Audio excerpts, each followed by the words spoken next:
Season 5, Volume 2 of Stranger Things has officially been released, and I have officially watched it. So let's go ahead and talk about it. So overall, I am going to go ahead and rate this a 7 out of 10. These 3 episodes, I feel like there were so many things that I really enjoyed about episode 5, 6, and 7, but there was also questions that I had in almost every single scene. Every scene that I was like, wow, this is an incredibly done scene. This really elevates the plot. This really advances things forward.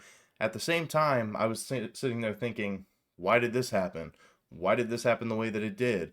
What is going on here? What are they doing here? Like, why did they have to bring this up? So I'm overall just going to be talking about a lot of those. Now, 7 out of 10, there was still some awesome moments in those, but there just was a lot of loopholes, and I'm very scared for the finale because I feel like they're going to have to try to wrap all of this together all in that big finale. And I'm very terrified that it could possibly be rushed. It could also be up to interpretation on the end of a lot of scenes, and I'm not a huge fan of that either. So I do hope that they pull through. I just have to wait and find out. So I'm going to go ahead and start out with the 3 scenes that I know for fact that I had no issues with. I had absolutely 0 issues with them. I thought that they were great scenes, and I wouldn't change anything about it. So starting out, 2 of these scenes are basically back to back in the timeline, but they are at the end of episode 6 and at the beginning of episode 7. So there is a little bit of a time jump there, but it is still back to back in the chronological order. The first scene is just going to be Karen Wheeler killing those Demodogs. That was one of the craziest scenes.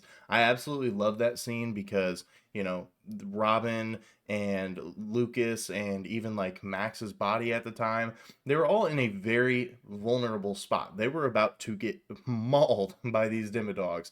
And obviously this is a little bit of plot armor, but all of a sudden you hear the clanking and it draws the Demodog's attention. They go over there, they look, and they see that it is a flammable tank and it blows up. And the kids have no idea what's going on, how that could have possibly happened. And then all of a sudden the music amplifies and you you see the big smoke. You see the smoke from the explosion. And all of a sudden, Karen Wheeler is just walking through, and it was fantastic. Like, that scene was perfect, and it was just such a badass scene. The next scene, chronologically, directly follows that. It is going to be the scene where Max finally comes to, and she escapes Vecna's mind, and she is actually there in person. I love the interaction between Lucas and Max here. You could tell that the actors really bought into that scene, especially Lucas. He full blown was so raw, so emotional, and that was a beautifully shot scene between the way that it was shot, the way that the emotions were, you could feel the intensity in the room. Like Lucas had been waiting for her to wake up for years, and all of a sudden, like, you know, it has all paid off. All of his time going to the hospital, all his time playing that song. They even made a joke about it, about, you know, are you sick of the song yet? And Max is like, no, are you? And he's like, yeah, I'm very sick of it. So you can tell that this guy, he truly just wanted her back. And the final scene that I have absolutely no issues with was the scene where they're officially breaking into the military base. They break into the military base, and none other than Nancy Wheeler pops out of the top of that truck with an AR, and it was just a crazy, intense scene. I don't exactly know what I was expecting in that scene. You know, I saw the truck drive through, I saw the vehicle go through, but for some reason it didn't click to me that the people were inside. I don't know how, but for some reason it didn't. I thought that it was kind of like 2 separate quests because we hadn't really been given a ton of information, and Erica had already been up in that tower as we saw in former scenes, so I just didn't put the 2 and 2 together.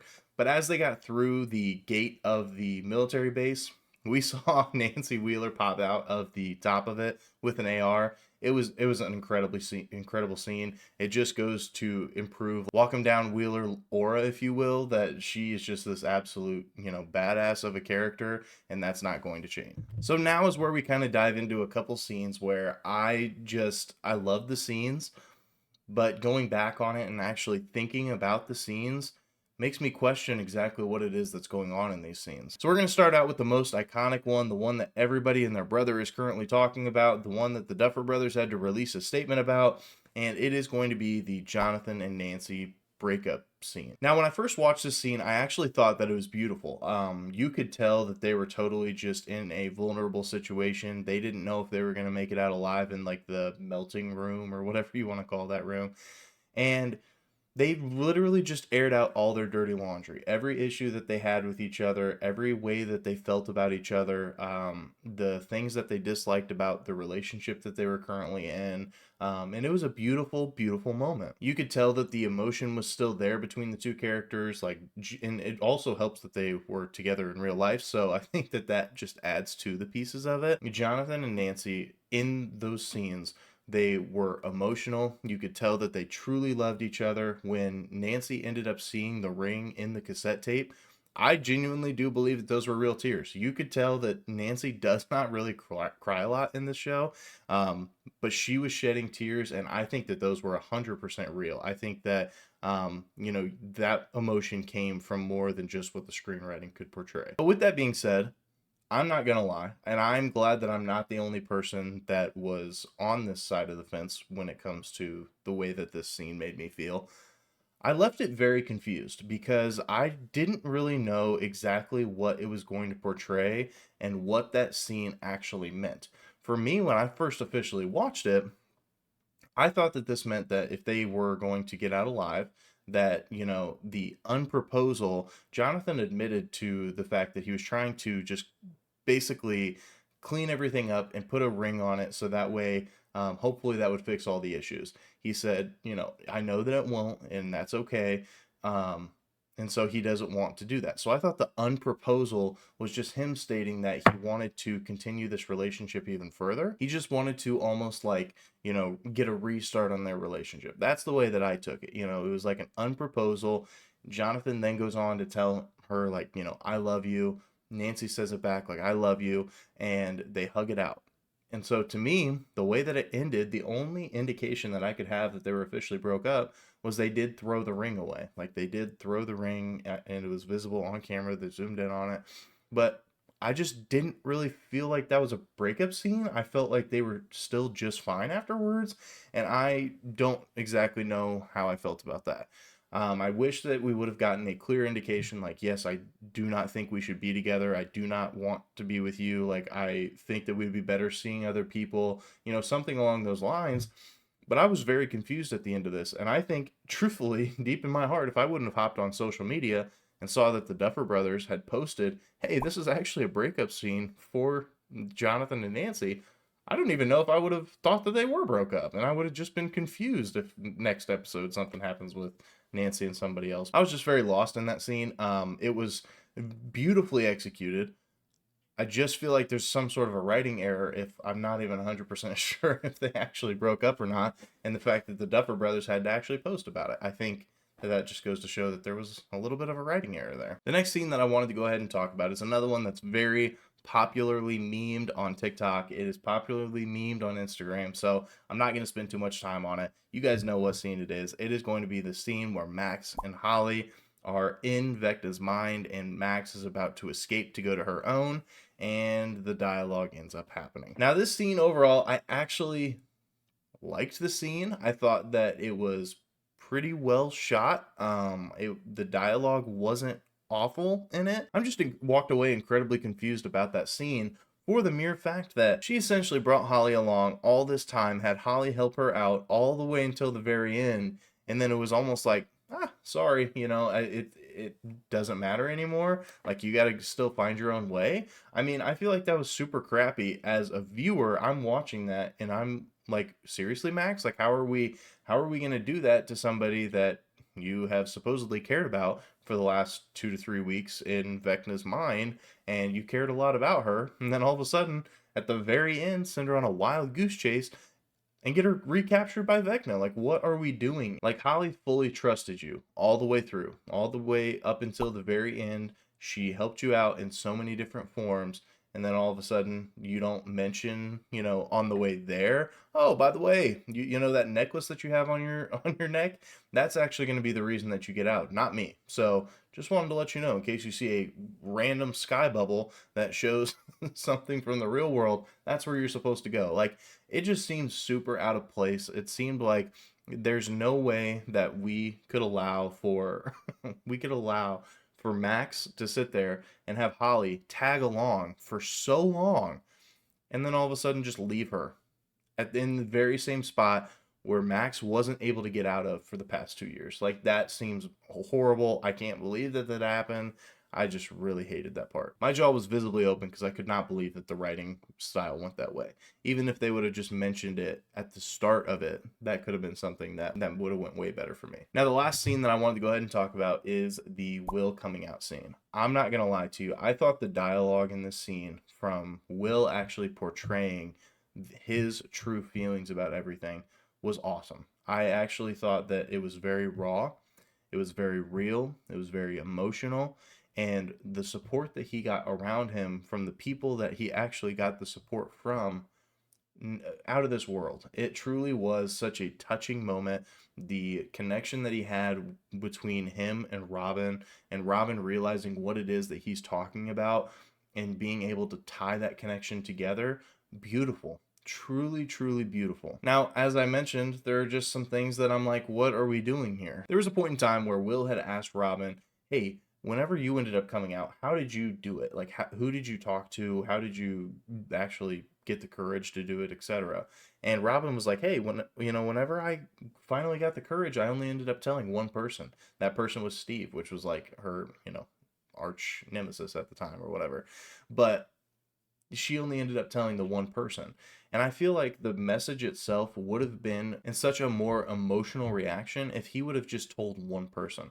Whether that was somebody that he wasn't super close with, whether it was somebody that he was close with, that he trusted with this information, stuff like that.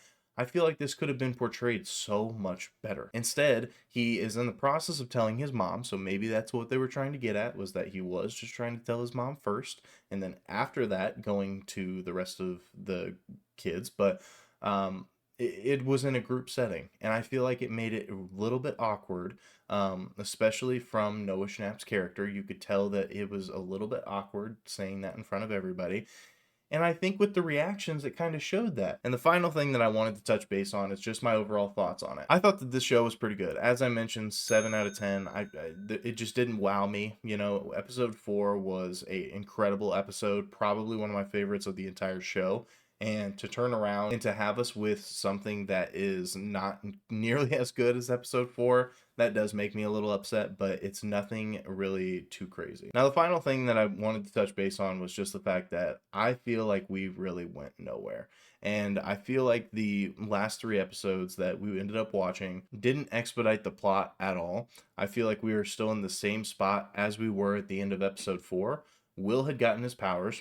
Awesome. Great. We do have Max back, but that's about it. We are still trying to figure out a plan to go after Vecna, which we slightly figured out. Now the only thing is that they tried to get these emotional connections back between Steve and Dustin, between the Nancy and Jonathan situation. Like, they are trying to tie these emotional things back together. But what about the overall thing? We are still here trying to fight Vecna, and we absolutely didn't really go further on that at all. We already knew that Will was able to tap into the hive mind of Vecna, so that was number one. The whole time they're going after Holly to try to bring Holly back, and she's not back yet. And everybody's here. I know that that is a hot topic as of right now, but everybody's still here. So I just feel like the plot did not progress at all from episode 4 out through the episode 7. I just feel like we have not got any traction. We have not gained any ground. And I am a little bit upset about that. So hopefully in the finale, we do see something big. We do see something come up that is just going to blow us all away. I have no idea if it will or not, but I do have high hopes for the finale. The only thing that I do worry about with the finale is, of course, I just do not want anything to be rushed, which I am very afraid that it's going to, because there was no plot progression over the last 3 episodes. But hopefully it's not rushed. Hopefully we do see something big and drastic end up happening. This is the finale of a 5-season TV show, and after episode 4, it was looking very good. But the fact that we didn't get anything massive at the end of episode 7 really just makes me kind of feel like we could be very rushed in the finale, or leave a lot of loopholes. So that is my overall review of the Volume 2 of Stranger Things Season 5. Let me know what you guys thought down below. Did you guys have the same opinions about it? Did you have different opinions about it? Overall, as I mentioned, I do still like it. There's a couple things that, I wasn't a huge fan of, but that is going to do it for me. As always, this is Austin here from Fiction and Flicks. Make sure to like the video and subscribe if you do want to see more movie reactions and reviews just like this one, and I'll see you at the next screening.